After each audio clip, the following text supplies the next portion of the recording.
Welcome back, everyone. Since we're already 5 minutes late, let's start working. So everything is according to the schedule. Now it's Baltic panel. I'll be the chair of this panel, and I would like to start with the introduction of the participants. Professor Gintautas Mažeikis, who is from Vytautas Magnus University. He was yesterday and the day before yesterday a reviewer for papers for PhD doctoral program.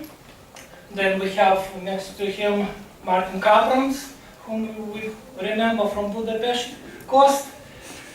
And we have Deniss, Hanovs, also from Riga University, professor in communications. And he visits Kaunas for conferences. And also Deniss Hanovs is a part of the book chapter in Transcultural European Memory, which is uploaded on COST website.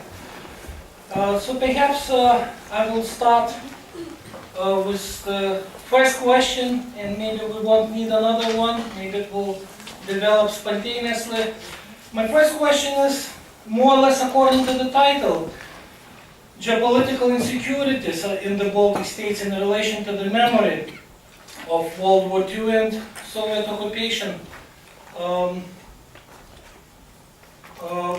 Today we have the threats, military threats coming from Russia because of the war in eastern part of Ukraine, the experience of Crimean occupation, but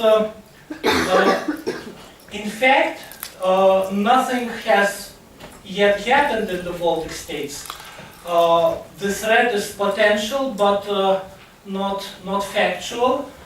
And I wonder to what extent the Baltic states are insecure because of what is happening in Ukraine today, and to what extent we're insecure because of our memory of this Second World War and the occupation which followed. On the other hand, it is even more complicated because the end of the World War II on May 9th, not for everyone in the Baltic states means occupation, because for a large population of Latvian Russians and Estonian Russians and a group of Lithuanian Russians interpret May 9th as liberation. So we have this memory which is not unanimous according to ethnic groups, and I wonder to what extent we have different interpretation and to what extent the same of what is happening today. How should we really explain geopolitical insecurities in the Baltic states today? Maybe we can then start with Professor Deniss Hanovs. Well, Tomas, thank you very much for inviting me, and thank you very much all the colleagues who are present. First of all, your questions are indeed very interesting, but I don't really like your "yet not happening," because I think we should probably, in this case, if we talk about frustrations and insecurities, I think we should more talk about the role of European Union here, because I think this is exactly the framework for us to feel more secure in this region, which is very close to Russia.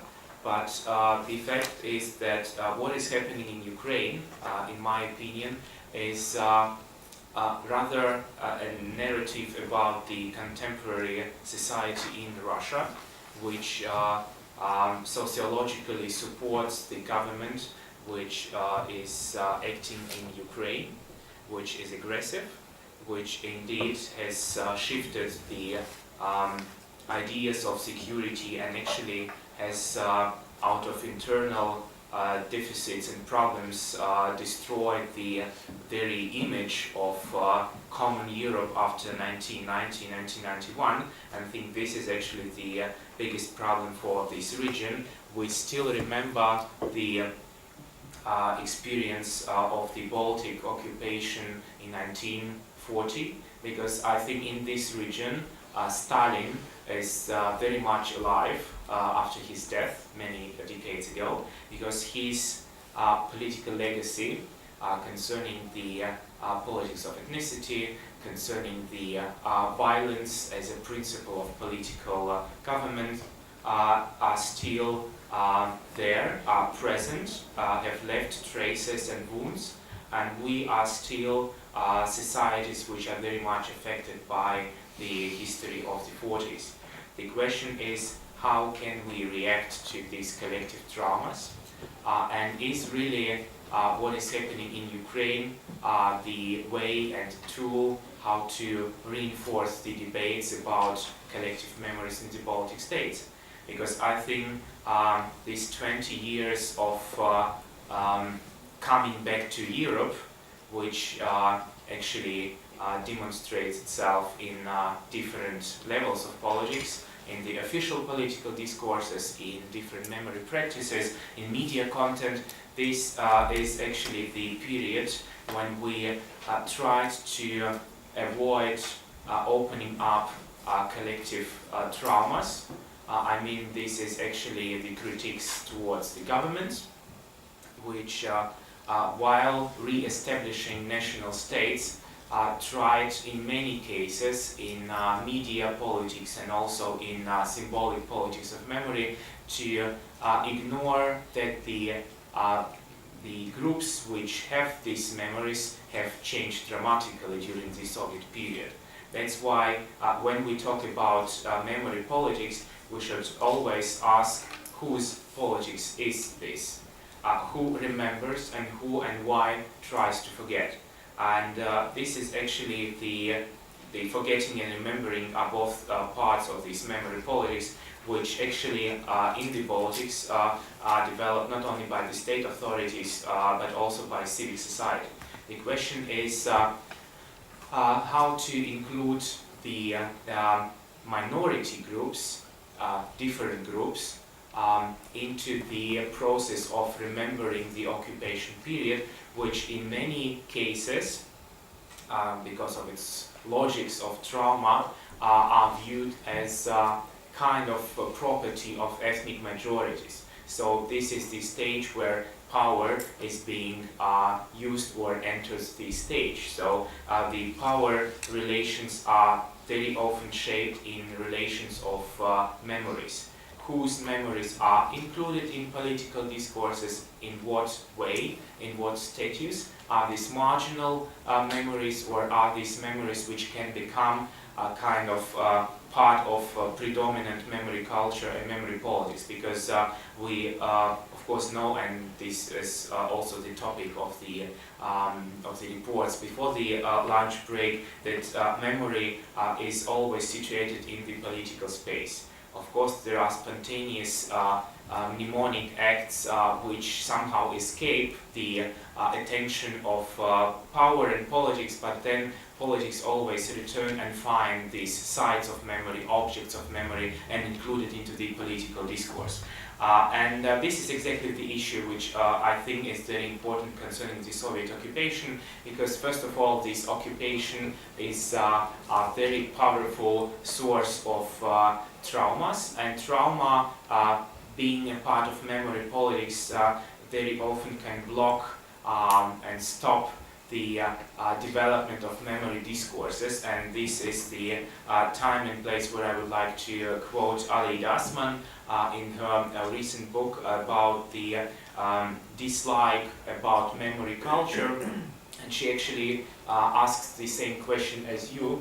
How is it possible to include memories on traumatic experience of the 20th century into the modern society in which there are many groups who don't really have, in their opinion, any connection to the traumatic experience or experience of being guilty of crimes against humanity. So this is in some way also the situation in the Baltics, because we in Latvian society have a large group of Latvian society who are defined as ethnic minorities, and these are not only Russians, but also Ukrainians, Belarusians, Germans, Jews, Poles, and some others, so about 150 ethnic minorities. So we have indeed a very ethnically diverse society.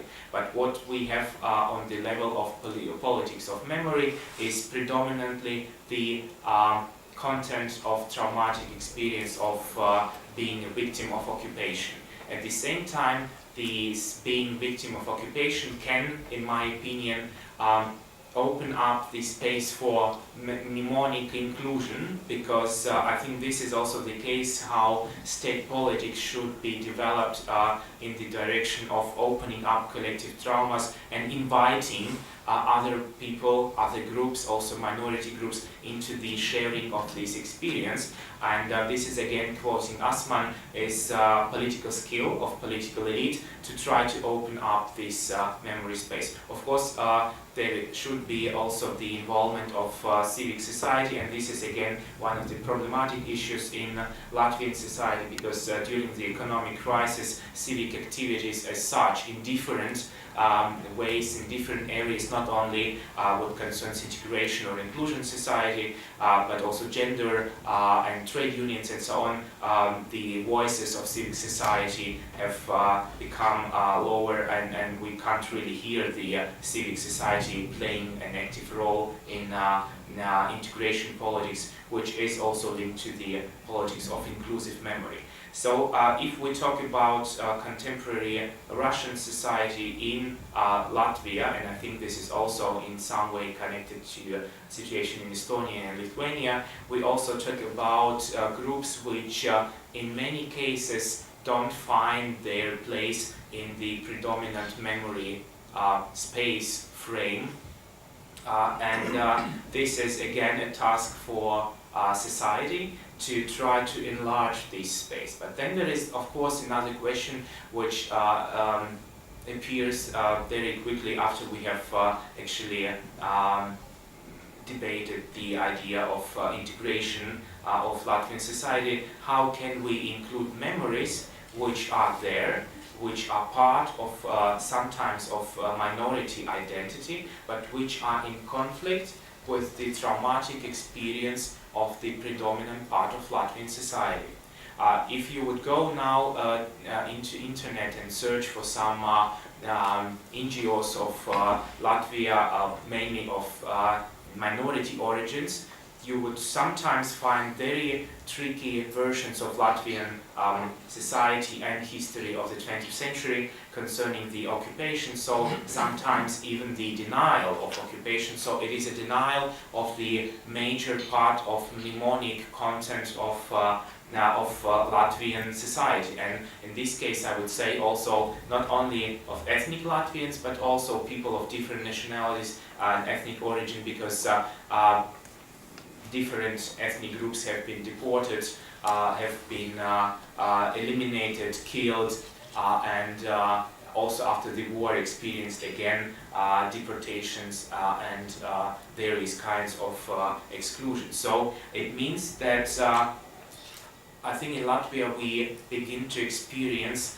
the results of not including memories into the, let's say, frame of predominant politics of memory. Sometimes analyzing the media content, I have found out that there are some kind of conservative copy-paste ideas which are now being developed within the minority civic society, and in this case it means that if we and our memory have not found place or have not been recognized by the major memory discourses, then we will try to create our alternative memory space in which we will allow different fantasies to be developed and to become interactive. Also during the let's say conferences, meetings, some competitions for students concerning the creation of glorious Soviet past. So these websites are becoming very diverse, and actually what concerns their visual elements, very attractive for youngsters and also for students. So it means that using the entertainment culture, memory politics may become a tool for kind of new memory politics, which consists of, let's say, literary versions or even some poetic versions of the interpretation of the 20th century history. And in this case, these versions may attract people who would search in these versions of memory some kind of cultural and political upgrade of their identities. So if there is no studying and there have been no trials or debates on the collaboration or the responsibility of Soviet power, then the minorities substitute this process and become a kind of symbolic group which is responsible for the traumatic experience of the majority. And if there are no other tools in the agenda, these politics can become a kind of, I would rather say, a kind of tool to close your own identity for dialogue. So it means that you block versions which can create alternative spaces of memory, and this is what is happening in minority civic society in Latvia. And in some ways we already lost a lot of possibilities and time, because, for example, recently, some 2 years ago, there has been developed kind of political simulacrum for participation of non-citizens, which is called Parliament of Non-Citizens. So if non-citizens are not allowed to vote, and this is again the link to the traumatic past, they are invited to simulate, to play politics by voting for non-existing, powerless parliament of non-citizens. So I think this is quite a bad mark for the politics of integration. At the same time, it is very easy, according to Latvian legislation, to join the, let's say, community of political actors to become a citizen. Very many people decide not to become one. So it means that sometimes there are not only economic and political reasons, but there are also reasons which are situated in the domain of cultural memory and identity. What concerns the 9th of May, actually it is very interesting that in Riga there is one place of memory, site of memory, which is called Victory Square, which was called Victory Square during the authoritarian regime, and then in the Soviet topography it was again called Victory Square, and there is also the monument for Soviet soldiers, one of the many typical monuments of the 80s which commemorated the so-called Great Fatherland's War. And I think this is a good example to show that there is victory, but for whom and whose victory it is. Is it the Latvian authoritarian period victory, or is it the victory which is celebrated every year on the 9th of May by various groups of Latvian society? So in this case we still have different sites of memory in Riga which attract different emotional memories, different identities which are somehow linked to these sites of memory. So people try to re-establish or redefine their identities by commemorating some dates in the, let's say, near distance of these monuments. So I think we have also these spatial aspects of memory. In Riga, we choose different places to commemorate different events and personalities. And of course, there are some hidden memory tensions in Latvian society which have not yet become part of political culture, but are part of political agenda, because the selected traumas of different communities are being used every time we go voting. So our society becomes more and more linked to the memory traumas, and we become more and more hysterical, because in this case it is easy to activate your feelings and emotions during the elections if you are told that your memories are under threat. And if you represent the community of threatened people, then it means that you should be mobilized to secure your memories, because memories are sacred. And this is actually the usual scenario for memory politics in Latvia until now. I think what we need in Latvian society is to try to use also in intellectual debates the experiences of different European countries which have experienced the totalitarian regimes, how to overcome these clashes of memories, how to try to find a common mnemonic language, if I may so put it like this, because otherwise we become a very fragile political community if the basis for political action is trauma which is not being dealt with, trauma which is being kept silent and then activated once in 4 years when we go voting. So this insecurity at the moment, just as I said, is linked to the experience of the 40s, and actually the way how Crimea was annexed. I think this is again a very spectacular case than many Latvian politicians and also some civil servants of high level, also in different ministries, have reacted very emotionally, because they told me also in discussions that the way the rituals, the activities and the politics of Russia annexing Crimea is almost the same which was applied during the occupation of the Baltic states in 1940. So this is actually a kind of simulacrum of free political will of people. And I think these threats are there, and at the same time there is also one unsolved question: how can we deal with it? And I think what in my mind would be very interesting is to try to debate the possibility to open up the trauma for those who until now are being viewed as a heritage of this traumatic experience. It means the minorities. And in this case, I think also personal and collective responsibility for what you never did, but you feel responsible for, can become the way forward to create a common memory space. And this is again a quotation from Alida Asman. She has developed this idea of entering the space of pain, tragedy and trauma of other groups, and try to create dialogue with these groups. I have tried to do it many times with Latvian minority media, and I have experienced very emotional reactions on this strategy.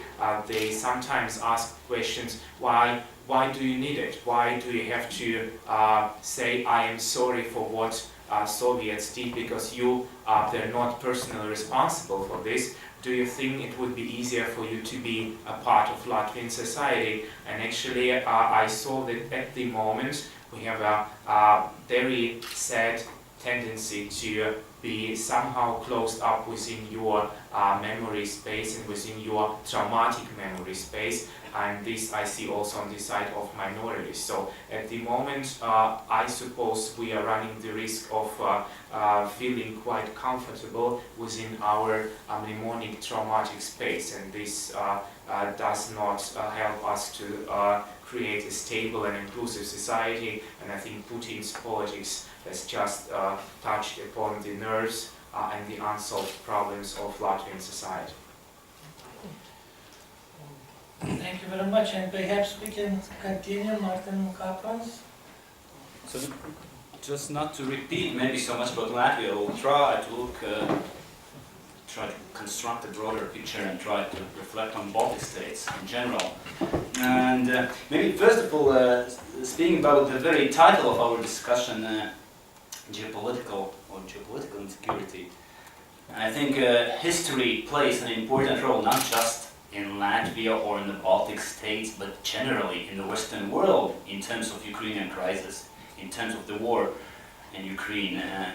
Like when we try to go through the public discourse, we see the parallels, analogies to Soviet occupation, to trying to see some similarities between Putin and Hitler.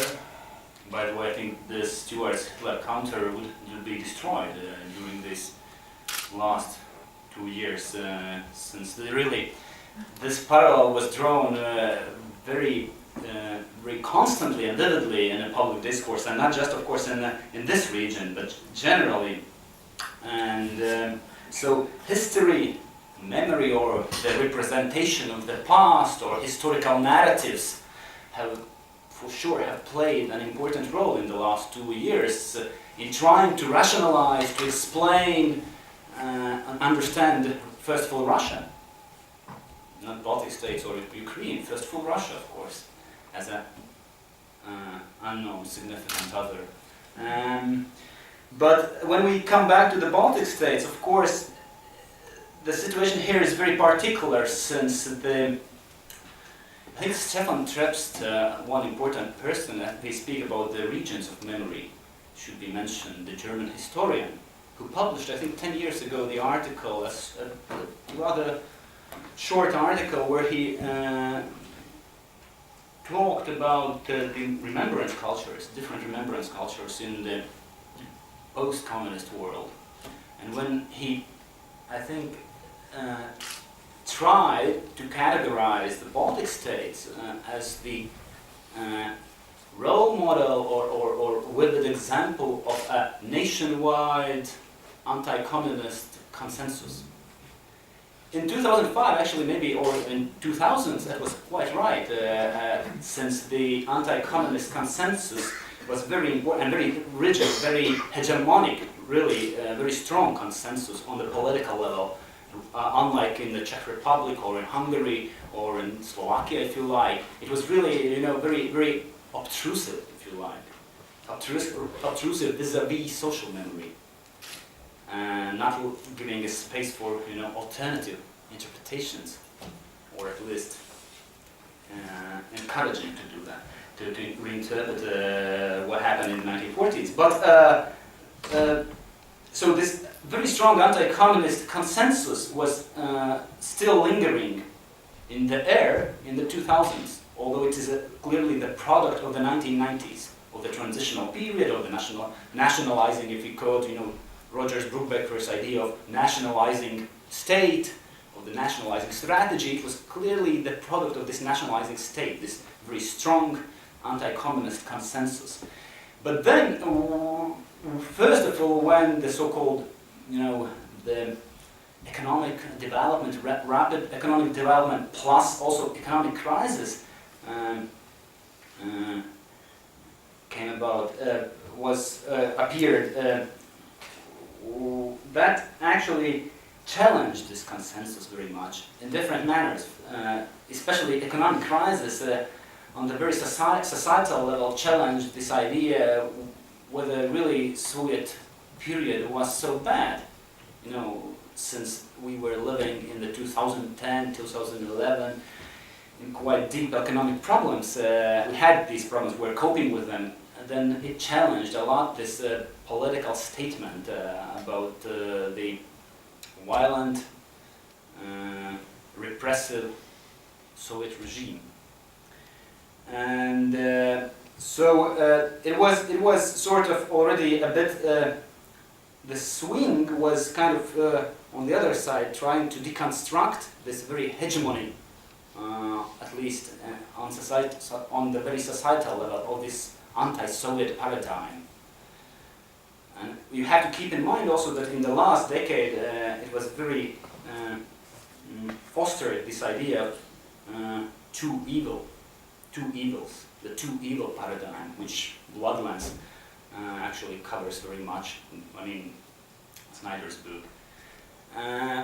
And now I would argue that the situation in Ukraine, the war between Russia and Ukraine, is unfortunately somehow again changing